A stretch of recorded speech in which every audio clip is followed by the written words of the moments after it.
મિત્રો, એક જહાજને જુઓ. સમંદરનું હજારો ટન પાણી મળીને પણ એ જહાજને ડૂબાડી શકતું નથી.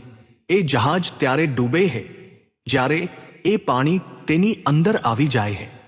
બરાબર તે જ રીતે ઇતિહાસ સાક્ષી છે કે દુનિયાનો કોઈ પણ કિલ્લો પછી તે ગમે તેટલો મજબૂત કેમ ન હોય, ક્યારે સામેથી કરેલા હુમલામાં તૂટ્યો નથી. જો તે તૂટ્યો છે તો એટલા માટે કારણ કે કિલ્લાનો દરવાજો અંદરથી જ કોઈ પોતાના માણસે ખોલ્યો હતો. રાવણ, જેની પાસે સોનાની લંકા હતી, જેની પાસે કાળને પણ બાંધી રાખવાની શક્તિ હતી, તે શ્રી રામજીથી નહોતો હાર્યો. તે હાર્યો કારણ કે તેનો પોતાનો ભાઈ વિભીષણ તેના ઘરના બધા રહસ્યો દુશ્મનોને જણાવી રહ્યો હતો. અને મહાભારતમાં કૌરવો પાસે દુનિયાની સૌથી વિશાળ સેના હતી, છતાં પણ તેમનો વિનાશ કોઈ બહારના દુશ્મને નથી કર્યો. તેમનો વિનાશ થયો તેમના પોતાના મામા શકુનીના કારણે, જે તેમની સાથે જ રહેતો હતો, પરંતુ અંદરને અંદર તેમના મૂળ કાપી રહ્યો હતો. અને આજે કળિયુગમાં પણ આ જ વાર્તા દરેક ઘરમાં દોહરાવવામાં આવી રહી છે. આપણે આખી દુનિયા સામે લડીએ છીએ, આપણે બહારના પડકારો સામે લડીએ છીએ, આપણે પૈસા કમાવવા માટે દિવસરાત એક કરી દઈએ છીએ, પરંતુ અંતમાં આપણને હરાવે છે કોણ? તે માણસ જેની સાથે આપણે એક જ થાળીમાં જમીએ છીએ, તે માણસ જેને આપણે આપણું લોહી, આપણો સંબંધી કહીએ છીએ. આચાર્ય ચાણક્ય, જેમણે એક સામાન્ય ભરવાડના છોકરાને અખંડ ભારતનો સમ્રાટ બનાવી દીધો, તેઓ કહેતા હતા, શત્રુ જો તલવાર લઈને સામે ઊભો હોય તો તેની સામે લડવું સરળ છે, પરંતુ જો શત્રુ સંબંધીના વેશમાં તમારા ઘરની અંદર તમારા સોફા પર બેઠો હોય તો તેનાથી બચવું ભગવાન માટે પણ મુશ્કેલ થઈ જાય છે. શું તમને ક્યારેય એવું લાગ્યું છે કે તમે પ્રગતિ કરી રહ્યા છો, પરંતુ કોઈ એવું છે જે તમારી ખુશી જોઈને ખુશ નથી? કોઈ એવું છે જે તમારી સામે તો હસે છે, પરંતુ તમારી પીઠ પાછળ તમારા મૂળ કાપી રહ્યું છે? કદાચ તે તમારો સગો ભાઈ હોઈ શકે છે, કદાચ તે તમારા કાકા કે મામા હોઈ શકે છે, અથવા કદાચ તે નાનપણનો જીગરી દોસ્ત હોઈ શકે છે. આજે આ વિડીયોમાં આપણે એવા આસ્તીનના સાપને બેનકાબ કરીશું. આજે આપણે આચાર્ય ચાણક્યના નીતિશાસ્ત્રમાંથી તે 5 ખતરનાક સંકેતો એટલે કે 5 લક્ષણો વિશે જાણીશું જે દર્શાવે છે કે તમારો સંબંધી એ સંબંધી નથી, પરંતુ એક છુપાયેલો દુશ્મન છે. આ વિડીયો માત્ર એક માહિતી નથી, આ એક ચેતવણી છે.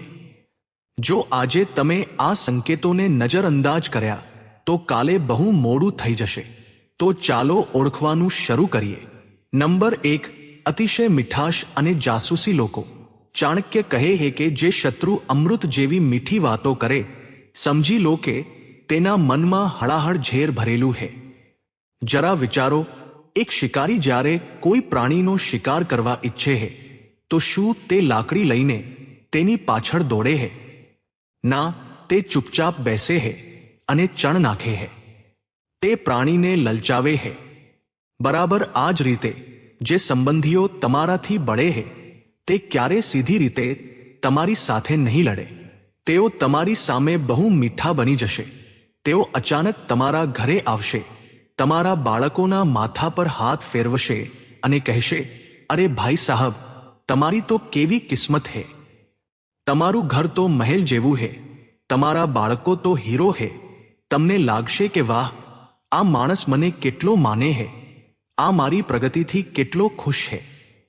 પરંતુ સાવધાન, અહીં જ તમે થાપ ખાઈ રહ્યા છો. ધ્યાન આપજો, પ્રશંસા કર્યા પછી તરત જ તેમનો આગામી સવાલ શું હોય છે? જેવા તેઓ તમને વખાણના પુલ પર ચડાવી દેશે, તેઓ ધીમેથી પૂછશે, વેસે ભાઈ સાહબ, હવે તમારો પગાર કેટલો થઈ ગયો? વેસે બેટા, તમે પેલી જમીન કેટલામાં ખરીદી? અરે ભાભીજી, તમારા અને ભાઈ વચ્ચે આજકાલ બધું બરાબર તો ચાલે હે ને? આ સવાલો સાધારણ નથી, આ જાસૂસી છે. તેઓ તમારા વખાણ એટલા માટે નથી કરી રહ્યા કે તેઓ તમારું ભલું ઈચ્છે છે.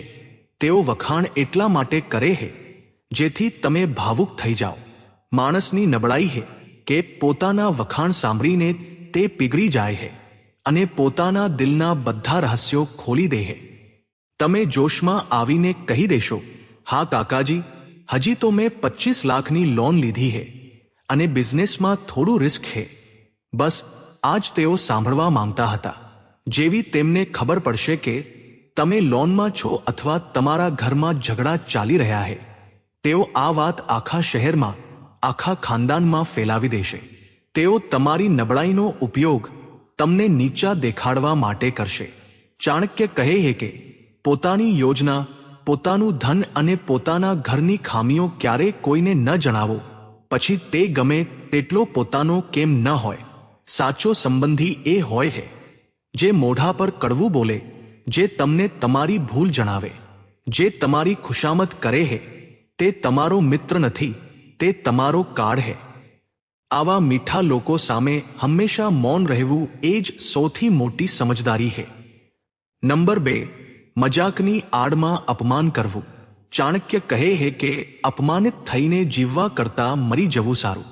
કારણ કે મોત તો બસ એક પળની પીડા આપે છે, પરંતુ અપમાન દરરોજ, દરેક પળે મારે છે. તમે તમારી જિંદગીમાં આવા સંબંધીઓને જરૂર જોયા હશે. માની લો કે તમે કોઈ લગ્ન, પાર્ટી કે ફેમિલી ફંક્શનમાં છો. ત્યાં 10 લોકો ઊભા રહીને વાતો કરી રહ્યા છે. વાતાવરણ આનંદદાયક છે. ત્યારે જ પેલો ઝેરીલો સંબંધી આવશે. તે બધાની સામે મોટા અવાજે તમારી તરફ ઇશારો કરીને કહેશે, અરે રાહુલ, સાંભળ્યું છે કે 3 વર્ષથી સરકારી નોકરીની તૈયારી જ કરી રહ્યો છે. કઈ થયું કે હજી પણ બાપના પૈસા પર જ જલસા કરે છે? અથવા તેઓ કહેશે, અરે ભાભીજી, તમે તો બહુ નબળા પડી ગયા છો. ભાઈ તમને ખાવા પીવાનું નથી આપતા કે શું? જેવા તેઓ આ વાત બોલશે, ત્યાં ઊભેલા 4 લોકો હસવા લાગશે. તમારો ચહેરો લાલ થઈ જશે, તમને શરમ અનુભવાશે. અને જો તમે ગુસ્સામાં તેમને કહેશો કે આ શું બદતમીજી છે, તો તેઓ તરત જ પોતાની વાત ફેરવી તોડશે. તેઓ કહેશે, અરે યાર, તું તો ખોટું માની ગયો. હું તો બસ મજાક કરી રહ્યો હતો. તારામાં તો સેન્સ ઓફ હ્યુમર જ નથી. આજકાલના છોકરાઓ વડીલોની મજાક પણ સહન નથી કરી શકતા. મિત્રો, મારી આ વાત ગાંઠે બાંધી લેજો. આ મજાક નથી, આ એક માનસિક યુદ્ધ છે. મનોવિજ્ઞાન કહે છે કે જે માણસ પોતે અંદરથી ખાલી હોય છે, તે બીજાને નીચા દેખાડીને પોતાને મોટા સાબિત કરવા માંગે છે. તે બધાની સામે તમારી બેઇજ્જતી કરીને એ સાબિત કરવા માંગે છે કે તેની હેસિયત તમારા કરતાં વધુ છે. તે સમાજને બતાવવા માંગે છે કે તમે નાકામયાબ છો. જો કોઈ સંબંધી વારંવાર તમારી નબળાઈઓ પર, તમારા જાડાપણા પર, તમારી બેરોજગારી પર કે તમારી ગરીબી પર હસે છે, તો સમજી જાઓ કે તે તમારો શુભ ચિંતક નથી, તે તમારો દુશ્મન છે. આવા માણસને ચૂપ કરાવવાનો ચાણક્યનો એક જ ઉપાય છે, ગંભીરતા. જ્યારે આગામી વખતે તે આવી મજાક કરે ત્યારે હસતા નહીં. તેની આંખોમાં આંખો પરોવીને એકદમ શાંત થઈને પૂછજો, આમાં હસવા જેવી વાત શું હતી? મને સમજાઈ નહીં, જરા સમજાવશો. જેવા તમે ગંભીર થશો, તેમનું હસવું તેમના ગળામાં જ અટકી જશે. તેઓ ગભરાઈ જશે. પરંતુ યાદ રાખજો, આવા લોકોને તમારા ઘરનો ઉંબરો ક્યારેય ઓળંગવા ન દેવો. નંબર 3, તમારી અસફળતા પર છુપી ખુશી. ચાણક્ય કહે છે કે જે વ્યક્તિ તમારા દુઃખમાં દુઃખી થવાનો નાટક કરે, પરંતુ જેની આંખોમાં એક અજીબ ચમક હોય, તે તમારો સૌથી મોટો દુશ્મન છે. તમે કરચલાની માનસિકતા વિશે સાંભળ્યું છે? જો એક ડોલમાં 10 કરચલા રાખી દો, તો તેને ઉપરથી ઢાંકવાની જરૂર નથી પડતી. કેમ?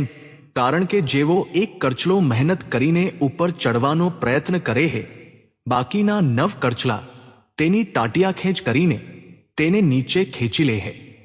તેઓ વિચારે છે કે જો આપણે બહાર નથી જઈ શકતા, તો આને પણ નહીં જવા દઈએ. આપણા 90% સંબંધીઓ આવા કરચલા જેવા જ હોય છે. તેઓ નથી ઈચ્છતા કે તમે તેમનાથી આગળ નીકળી જાઓ. તેઓ નથી ઈચ્છતા કે તમારું ઘર તેમનાથી મોટું હોય, તમારી ગાડી તેમનાથી મોંઘી હોય. ધ્યાન આપજો, જે દિવસે તમે તેમને કોઈ ખુશખબરી સંભળાવો છો કે કાકાજી, મારું પ્રમોશન થઈ ગયું, અથવા મામાજી અમે નવો ફ્લેટ બુક કરી લીધો, તો તેમના ચહેરાનો રંગ ઉડી જાય છે.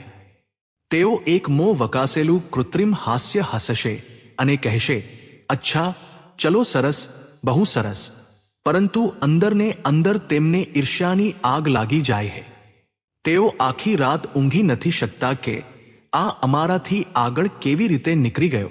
પરંતુ જે દિવસે તમારી સાથે કંઈક ખરાબ થાય છે, માની લો કે તમારો બિઝનેસ ડૂબી ગયો, તમારી નોકરી જતી રહી અથવા તમારા ઘરમાં ચોરી થઈ ગઈ, તો તેઓ સૌથી પહેલા દોડીને આવશે.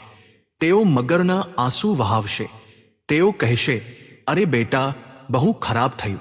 ભગવાન આવું કોઈ દુશ્મન સાથે પણ ન કરે. અમને તો આખી રાત તારી ચિંતામાં ઊંઘ ન આવી.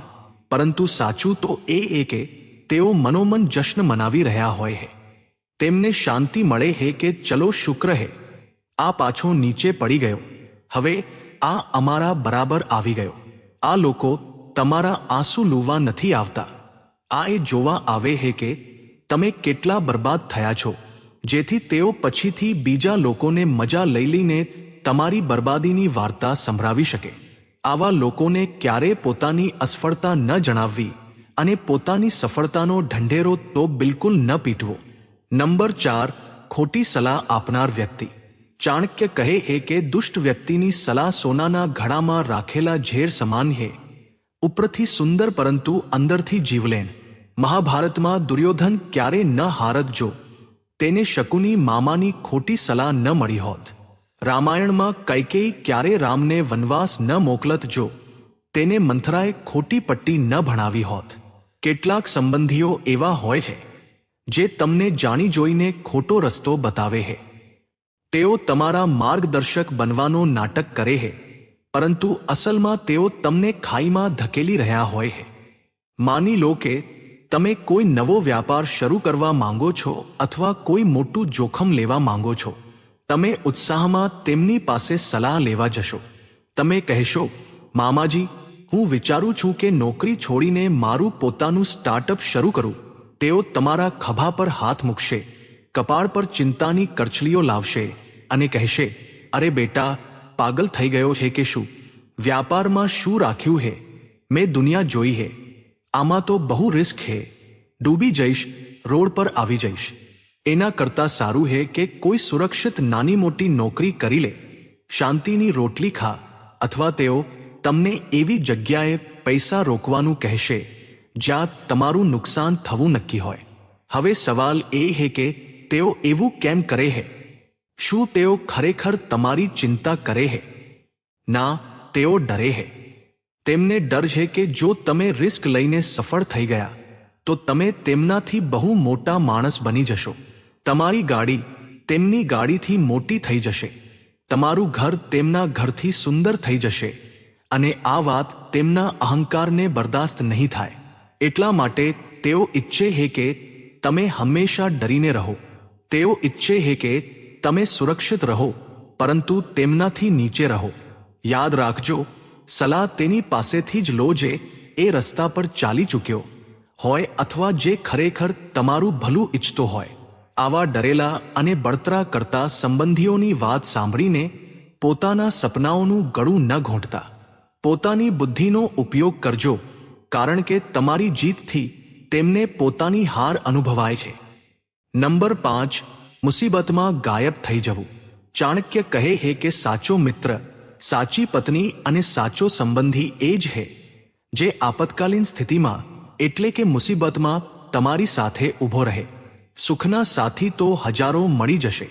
જ્યારે તમારું ગજવું ગરમ હશે, જ્યારે તમારા ઘરમાં પાર્ટીઓ ચાલતી હશે, જ્યારે તમે ઉજાણીઓ આપશો, ત્યારે આ સંબંધીઓ સૌથી પહેલા આવીને સોફા પર બેસી જશે. તેઓ સૌથી મોંઘો દારૂ પીશે, સૌથી સારું ખાણું ખાશે. તેઓ છાતી ઠોકીને કહેશે, અરે, આપણે તો એક જ પરિવાર છીએ. તારું દુઃખ એ અમારું દુઃખ છે. પરંતુ જે દિવસે તમારા પર મુસીબત આવશે, જે દિવસે તમારો અકસ્માત થશે, જે દિવસે તમારા ઘરમાં બીમારી આવશે અથવા જે દિવસે તમને પૈસાની સખત જરૂર હશે, તે દિવસે તેમનો ફોન સ્વિચ ઓફ થઈ જશે. તેઓ તમને બજારમાં જોઈને રસ્તો બદલી નાખશે. જો તમે તેમના ઘરે જશો તો તેઓ નોકર પાસે કહેવડાવી દેશે કે સાહેબ ઘરે નથી. તેઓ બહાના બનાવશે, અરે ભાઈ, હું તો પોતે બહુ પરેશાન છું, અથવા મારી તો પોતાની હાલત ખરાબ હે, અથવા અરે તે મને પહેલા કેમ ન જણાવ્યું. આ એક છેલ્લી પરીક્ષા છે જેમાં 99% સંબંધીઓ નાપાસ થઈ જાય છે. જે માણસ તમારા ખરાબ સમયમાં તમારી સાથે નથી ઊભો તેને તમારા સારા સમયમાં સામેલ થવાનો કે તમારી કામયાબીનો જશ્ન મનાવવાનો કોઈ હક નથી. તેને પોતાની જિંદગીમાંથી બહાર ફેંકી દો, ભલે તે ગમે તેટલો નજીકનો કેમ ન હોય. તેને એ જ વખતે બ્લોક કરી દો, કારણ કે તે સંબંધી નથી, તે સ્વાર્થી છે. તો મિત્રો, આ હતા તે 5 સંકેતો જેનાથી તમે આસ્તીનના સાપને ઓળખી શકો છો. અંતમાં આચાર્ય ચાણક્યની આ વાત હંમેશા યાદ રાખજો, સાપને દૂધ પીવડાવવાથી તેનું ઝેર જ વધે છે, તે અમૃત નથી બનતું.